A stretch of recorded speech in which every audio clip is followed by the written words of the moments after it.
Welcome to A Third Way. I am your host, Richard Garner. Today's episode brought to you by our friends at ZeroDB. What is ZeroDB? It's a drink, but it's more than a drink. I'd say it's a life solution in a stressed out world of high anxiety levels and unfortunately all too many options to caffeinate or lift your energy levels artificially.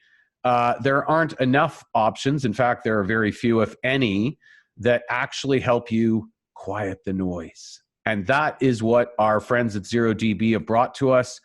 Again, it's not just a drink. I'd say it's a life solution. Go to drinkzerodb.com and find out where you can either order it on the website or check the store locator. It's in Whole Foods and a bunch of stores probably near you. drinkzerodb.com, check it out and quiet the noise. Beatha Uwazaninka is a fantastic human being and an inspiring force for good. She's an author, speaker, and a human rights advocate. Beatha is a survivor of the 1994 Rwandan genocide. She lost her family, her friends, and everything that mattered in one of history's most unspeakable atrocities. Beatha continues to speak out courageously around the world in hopes of preventing future ethnic conflicts and healing divides. And now joining me is Beatha Uwazaninka from the United Kingdom. Beatha, how are you? I'm good, thank you. Beatha and I met in 2004. I was there with a crew from Canada for the 10th anniversary of the Rwandan genocide that happened in 1994. We did speak to a few different people, and so many people were willing to share their stories, which, you know, it would be hard to overstate, you know, how unbelievable it was for anybody that didn't experience it, regardless of what you had read or what you thought you might have known from media coverage at the time or afterwards. But one of the things about Beatha, and Beatha, this is, I think I mentioned this to you in the email, is that I found your voice coming back to me occasionally over the years, but especially recently. It's one of the things that you hear most often these days. People talk about divisions. And yes. I remembered, you know, quite directly and frankly, you sort of letting us know, Western media crews, that, you know, although this was an incredibly unique situation that happened here in Rwanda, that it was not something that couldn't happen elsewhere. And that's Absolutely. One of the things that I want to talk to you about. But before we get to that, I think that many people in the West especially don't understand, and you again were able to articulate it better than anybody that I can remember, is how unique what happened in Rwanda was. That it wasn't, you know, the world's history, unfortunately, has all too many recorded events of atrocities and ethnic cleansing and even genocide. But what happened in Rwanda, the intimacy of what happened in Rwanda was unique. Talk about that from that perspective and help us understand why this was so additionally traumatizing. Well, first of all, what happened in Rwanda, the genocide against Tutsi was, for me, of course, it's personal because I lost my whole family, but at the same time, it happened in the eyes of international community. The UN was present, and there was enough evidence before it started that it was going to happen. Because if you know, General Daria has already explained this, that he has sent out 2 months prior that this thing, the genocide was being prepared, was underway, but nobody gave it a chance. Nobody gave it a damn. I don't know whether it's because it was in Rwanda. I think this comes back to my what I told you in 10 years ago, that it was in Rwanda. So I think what happened to Rwanda and the genocide against Tutsi, which happened in the eyes of everybody, it's unbelievable. And for me, I find that it's set, everything else, it is set apart from the rest, because everybody knew it, those who could have stopped it, and nobody did anything. For 100 days, we sat, we waited, and nobody came until Rwandans themselves are the one who stopped the genocide against Tutsi. How has so this is, we're going, it's 27 years ago, we're going on in 2024, it'll be 30 years. There's a belief that I think we all like to have, that we learn from our mistakes, right? We learn lessons from history. Although we're also aware that there's many things that happen in cycles and in patterns that we don't learn. And again, I remember while being there in 2004, asking people like yourself, well, are you confident at least? Because if you remember, part of the events, they use the term "never again," and that was all over the where they brought the foreign dignitaries into the stadium from around the world. And I remember asking people that had been through the events of 1994, well, were you at least encouraged that this will never happen again, as people are talking about? And I remember somebody saying to me, are you familiar with Sudan? And I at the time, I was like, I don't know what you're talking. And they said, it's happening right now in Sudan. And we know of situations right now, like in the Central African Republic, for instance, where there's fears of similar ethnic violence happening there. You talked about the UN knowing in advance about what happened, and we know that the Western media was aware of it as well, and it didn't really get coverage until it was too late. Many people like yourself wonder aloud, well, is it because lives in Rwanda or Africa or Sudan or elsewhere don't mean as much as lives elsewhere? And I was wondering if after 27 years, you feel that that's changed. Sadly not, because as you just said it, back in 2004, I remember after I met you, we had an interview. I went to Darfur. I went to northern Chad, where I met a refugee from Darfur, so women who have experienced exactly the same things of women in Rwanda. And my question, the never again is never again. I think it's we like to talk about that, but I don't think the never again meant it. It's probably never again for some, but not for the other, because obviously it's Rwanda, it's Sudan, it's far away in Africa. And so it has meant nothing. But on a different note, I believe that it's genocide against Tutsi is never again if us as the Rwandans, like I'm a survivor of genocide against Tutsi. That's why I keep my voice up, because I'm trying to make sure that it does not happen again. I'm not relying on anybody else. I'm just thinking by keeping giving these messages, keeping talking, keeping memories alive, as well as raising awareness. Maybe this can actually one day be true. Never again can be never again. 27 years later, we are watching different things on the news. Darfur, as you say, the Central Republic, there's a big fear. And Rwanda, the genocide survivors, especially those who are working at the memorial in Kigali, they are also working with other people on the ground to help people who are under fear.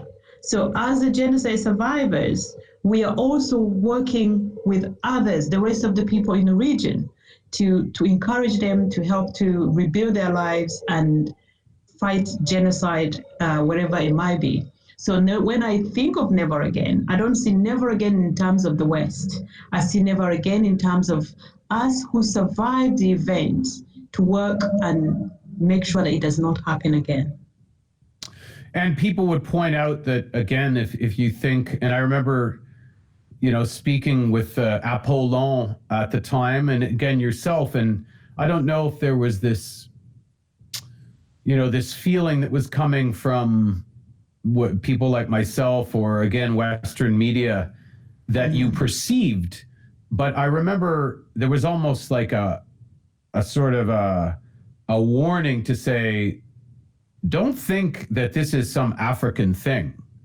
Like, if you're sitting there sort of judging or even sympathizing with, us here in Rwanda or elsewhere, as though this can only happen. Well, history would show that it has happened in North America. It has happened in South America. It has happened in Asia. People would argue it's something pretty atrocious is happening in China. And that it has, of course, happened in Europe. And I remember thinking at the time, after discussions, saying,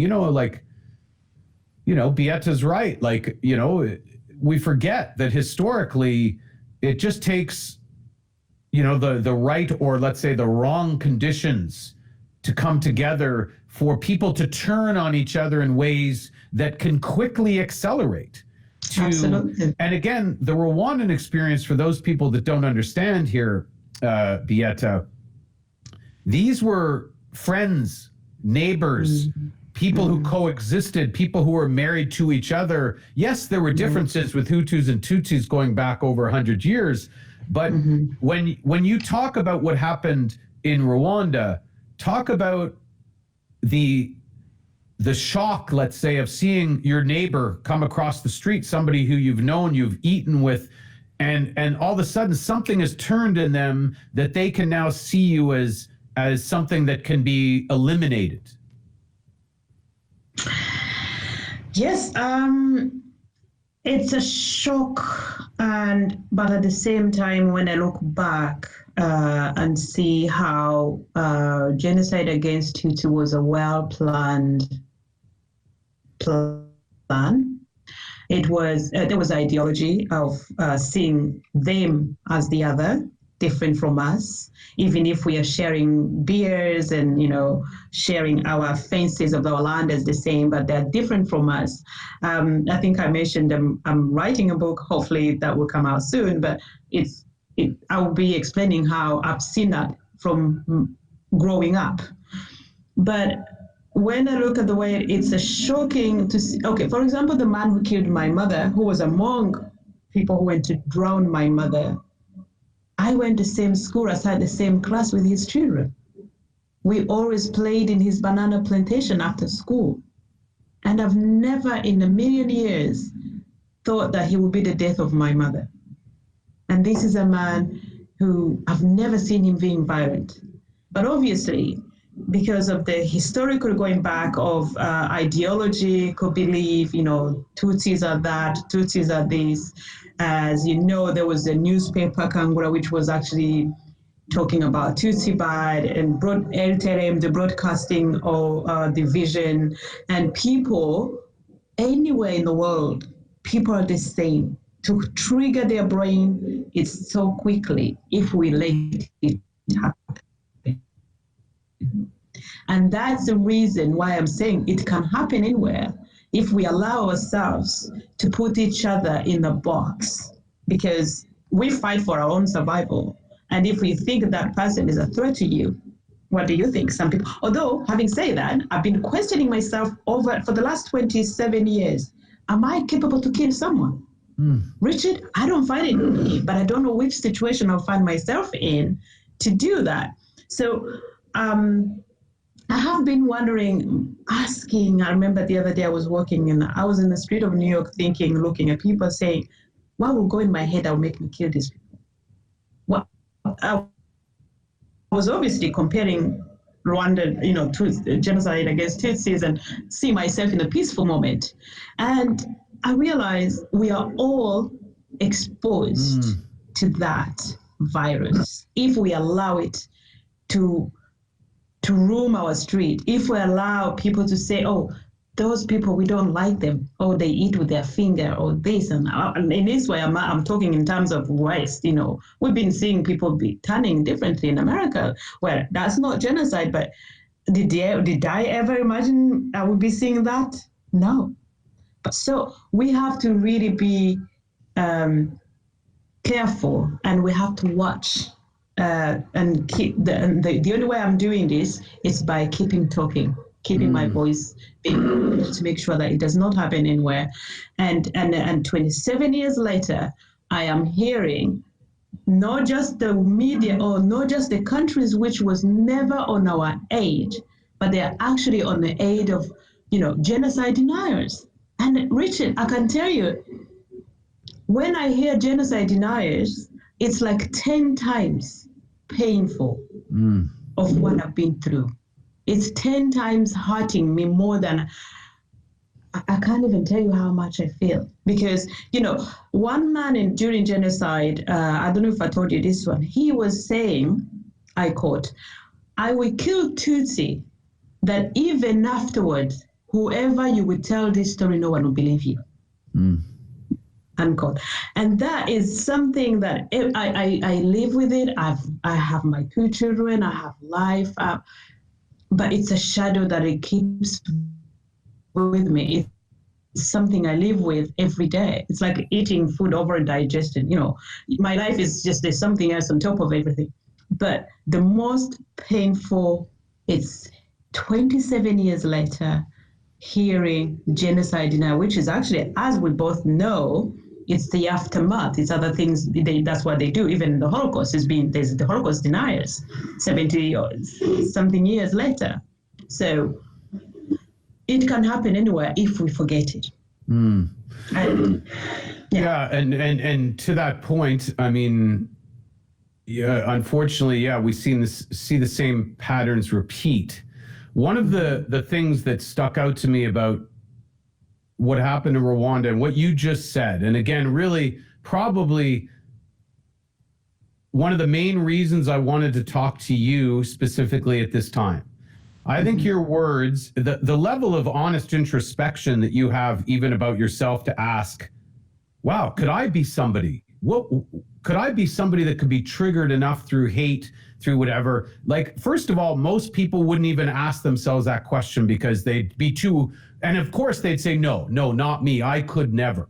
But to your point, and this is what I see now happening at a level that I would say is concerning. When I was in Rwanda, I remember you explaining to me the word inyetse, right?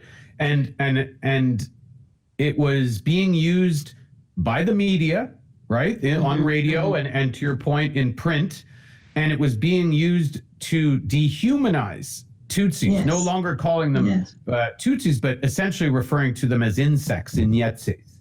And I remember having people even like cockroach, and people explaining to me later on, like James Orbinski from Doctors Without Borders, about the history of certain types of genocide and events and ethnic violence, which was always preceded, to your point, of putting somebody in a box by taking away their humanity and by putting a new name on them, and they're the other. And now all of a sudden, to your point, this man that you played in his banana plantations when you were young, who you played with his children, all of a sudden was able, and to your point, had never been somebody who was prone to violence. Something happened to this person that allowed them to see the people like your mother not as humans.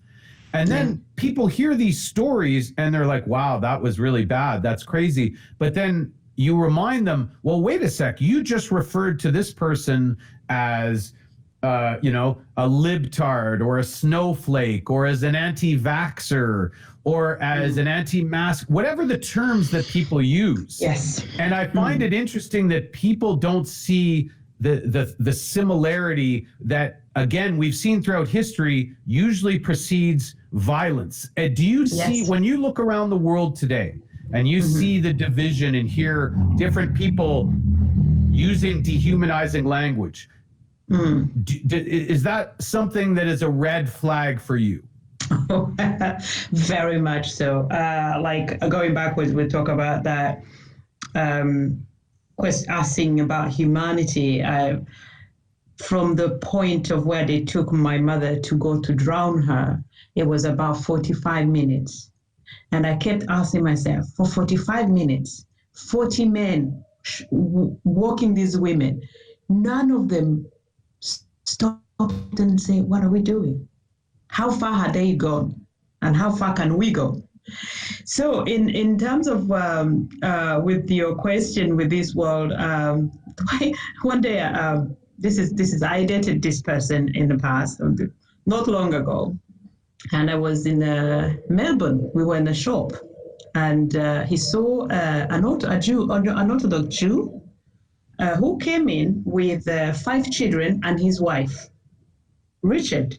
He held my hand, and he said, "Oh, look at these swines. The 5 of them, they are giving birth every day." You know, wow. That moment, I said to him, "We are done. I've already told you. I was called a cockroach, a snake. My family is gone. And how can you forget that and dehumanize people while you're holding my hand?" From that end, that was it. That was the end. So basically, that's to answer your question. I will not tolerate anyone calling anybody, even if I don't understand this person, even if I don't understand their lifestyle.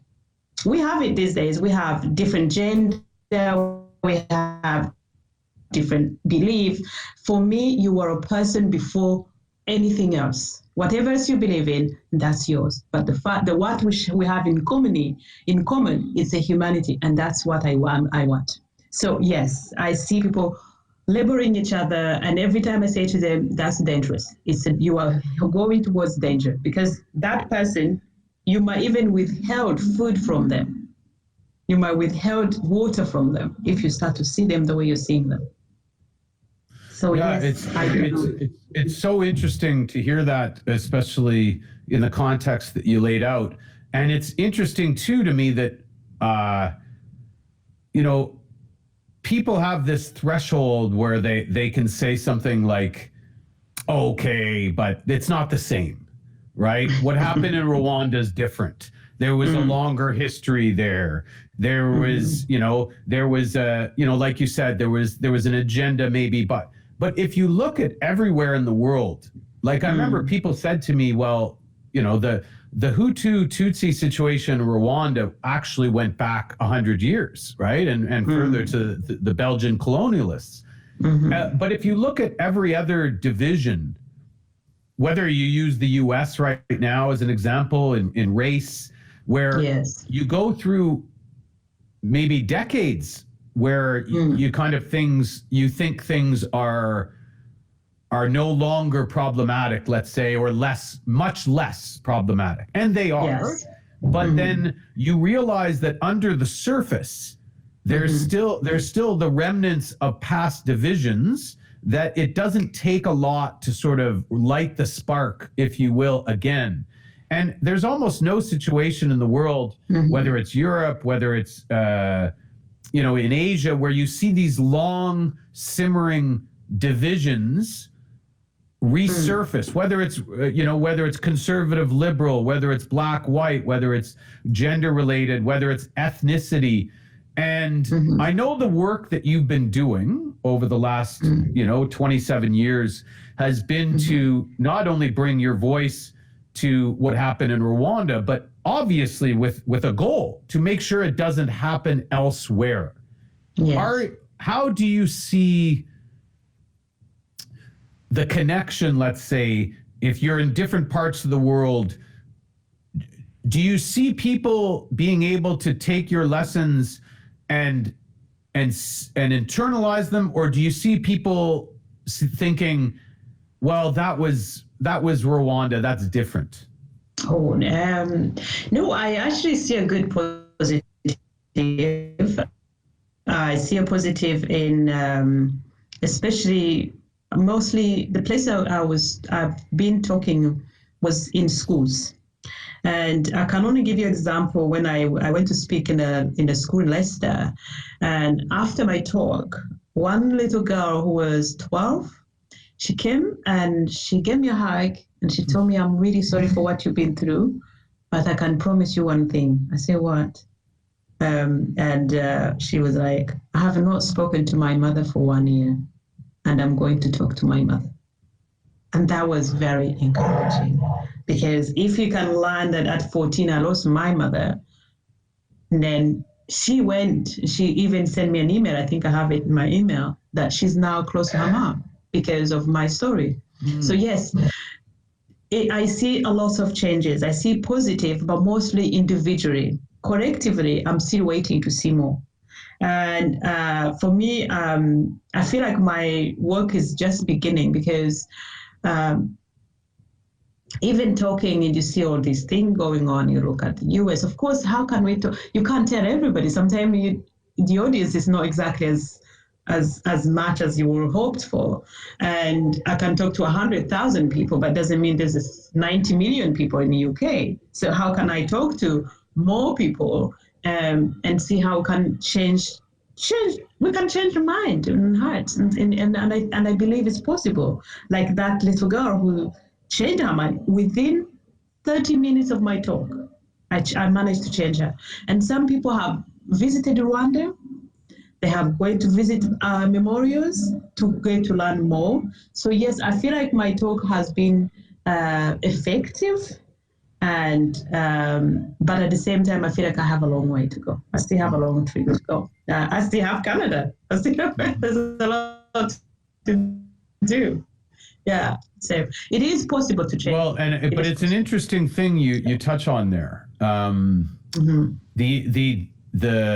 The difficulty, let's say, of the individual versus the collective, right?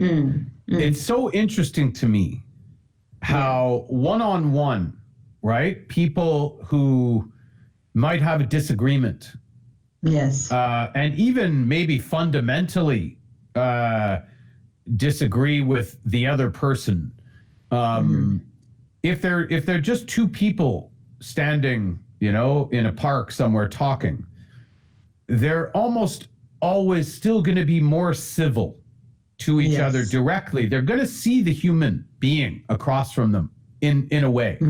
But once you start to make it about groups, once we start to zoom out and it becomes groups talking about groups, and then you have media talking to larger audiences about different groups, it's almost it's almost inevitable that the individual human being is gone. And now it becomes, you used the word labels earlier. And it's a human default to refer to people in categories, right? But even that tends to dehumanize. Once you take the individual, how do you find, like, you've had that impact, like you said, on large groups of people, but also individually. But in the end, how do we have that same, let's say, individual respect of a human being, as though, especially at a time of social media, where somebody just becomes this thing that you're typing or you're arguing with, and it's not a real person? How can we find that balance of individual humanity in the larger context of a group? I still, I'm a person, I think with my experience in life anyway, it's not just about during genocide against Tutsi, even afterwards, how I lived my life. I still believe that everything starts with few people, even with individuals. Let me use a funny example where it depends how you believe that, but Jesus died and left 12 disciples. There was a small group. Now the whole world is Christian, there's a massive number. So I think we can touch the bigger group, we can touch a massive groups, even if we use a smaller group. The smaller group can simply work wonders to make a bigger group. Because I remember when I started speaking in the UK, was really like a drop in the ocean. But 18 years later, there is so many more other genocide survivors also talking. Some of them were still healing, not unable to speak. And now there's more students who are hearing about the genocide against Tutsis, learning, and the media is more, it's not too much, but it's how, I don't know how we can deal with, it's not like I don't know, it's just like we need more resources to do these things. Sometimes you're one person, you can only do so much. So we need more resources. And for example, this is what we are doing right now. I think this is good because we are talking, two of us, but I'm sure there's more, there'll be audience to listen to. So we are using two of us to win hearts of many people. So I believe that in order to get this collectively, we can start with what we have, with the resources we have, and those few people we have, in order to bring the more, the wider group. I don't know if that answers your question. Yeah, I mean, it's because it's in the end, like, I think we seek bigger audiences. Certainly in commercial media, of course, you want to be efficient in delivery of your message. The more, the better. But there's something lost that still requires, to your point, going to classrooms, talking to individuals, connecting with people. Because the one thing that, we talked about it earlier, and I don't want to make this just a race issue or even a West issue, an Africa issue, but one of the things about empathy, right? Yes. Is like, so for instance, there's no question that there's examples here, let's say in Canada or the United States or elsewhere, where maybe 100 people died in a certain situation, or 20 people or a plane, whatever it might be. But if those people look like you, and you can relate to them, your emotional empathy is heightened. Yet you could hear about 900,000 people dying in Rwanda, and it doesn't register the same. Yes. And so that, to your point earlier, that's how governments, that's how NGOs that's why ultimately there wasn't this massive call urgently in 1994, because if that was happening in France or England or Canada or the US, we know that it would have been, there would have been a mobilization. So, and again, I don't know the answer, but at the same, I would imagine, it's the same. If you're Nigerian or you're from Kenya and you hear about whatever, and then you hear about a bunch of people in another, we as human beings generally empathize with people we know that look like us. Then how, and I'm not saying you have the answer as how do we get past that to see all human lives the same, but what is your experience maybe helped you see that could help us understand why any human life should matter? For example, well, how can I say? I think the only way we can see it is like I kept saying, we need to pass on the message. For example, in 2005, I remember Pakistan, India government were against the UN new chapter, the mandate, the responsibility to protect. I traveled there to Pakistan, and the Holocaust survivor traveled to India. So we went to try to persuade them to say, look, this is what happened. This is what happened to me in Rwanda, because the UN were not able to protect.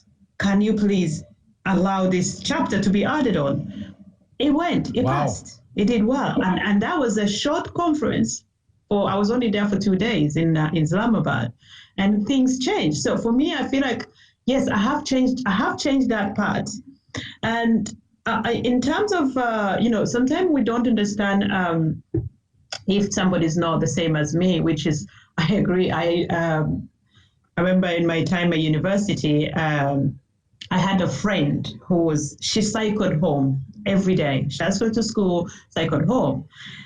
And because I had my friend, she's white, pure white, and she cycled home. Every time I was driving back home, I was very friendly to cyclists on the street because I'm hoping someone is being nice to my friend.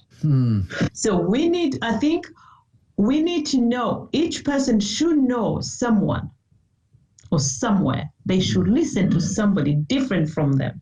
And if we can get this project working where it doesn't matter whether you're coming from a high end or dead end, but you get to know someone different from you. And this is also what I've done in when I volunteered in the Museum of Tolerance in New York City. That's what we're teaching children from schools. And I think children are the young minds, which is moldable. We can mold. If sometimes I feel like I'm 40 now, which is like, hey, I've been waiting for it because I was scared I'm not going to make it. And sometimes I feel like my experience, I feel like I've got to that. I'm not growing anymore. I'm just right here. But the young children can be taught. And if we can focus on younger people, believe me, if your mother in the house is racist against someone else, the child will be like, Mom, that's not true. That's not right. That can change. That can change people. So I believe that it's possible. It's doable. Within my experience, I have made enough changes, and I feel like the road is very long, but yes, we can, and we will. Yeah, I think, and that's well said. And it actually reminds me, like, this connection is good, right? I mean, it's I wouldn't want to pretend that it's not a pretty incredible thing that, you know, you're in England, I'm in Canada, and we're talking, and there's definitely value to that. But I would also say to people that there's nothing that can substitute travel and to go to places and to see people and that. I know that as we talk about COVID and as we talk about even climate change, people are saying, well, we need to eliminate unnecessary travel. And I know we have to deal with that. But one of the things that I think has been as important as even the internet in terms of us being able to understand different cultures and different people better is the ability to go there, to travel, to spend time, to break bread with people that we don't necessarily have in our own communities. And I hope that that's able to continue. I mentioned COVID. I didn't want to finish without bringing this up. The UN had a report that came out, and it kind of, to me, it bothered me in a way that is reminiscent of what we're talking about, that ultimately people say things, but when there's a crisis, we find out whose lives really matter and whose lives don't. The UN came out with a report in April of 2020 saying that the measures being taken around the world to shut off the economy, basically globally, not completely, but would lead to 130 million deaths in developing countries around the world due to starvation. The report was called Famines of Biblical Proportions. And of course, most of these people that were vulnerable to this were, like, we know how the world works economically. 90% of the world feeds and clothes 10% of the world. And yes, we talk about that when it's convenient. But at a time where all of a sudden there was a threat here, a small infinitesimal threat, we basically said, because that report, Beatha, it came out, it was everywhere, BBC, CNN, CBC, for one day. Yeah. And then it disappeared. It was like, and people were like, almost like, well, sorry, but we have our own stuff to worry about here. Because I've spoken to people from Nigeria, from Kenya, from Tanzania, from South Africa, and I heard from a lot of people that, well, wait a sec. We grew up our whole lives with malaria, with yellow fever, with dengue, and we were just told, deal with it. And how is it perceived maybe from people, in Rwanda and elsewhere that you talk to, that well, wait a sec, we were willing to shut the whole world down for an infinitesimal virus threat to the West, but when the rest of the world has been living with contagions their whole lives, we didn't seem to care. Well, I can definitely say that one in one tiny word, where I read in one African news that when the West catch a cold, the whole world sneeze.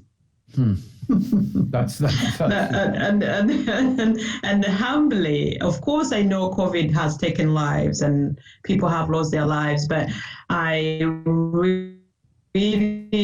was in Rwanda in November, and traveling has made double. Basically, traveling was difficult, but I went, and looking at some people live on $2 a day, like builders, and those don't have a job. So if the richer country can afford to shut for a year, but the developing world cannot, and then it's not even I'm not downplaying COVID, but I'm saying that it's a disease, it's an illness that can sometimes, it's not, the survival rate is not very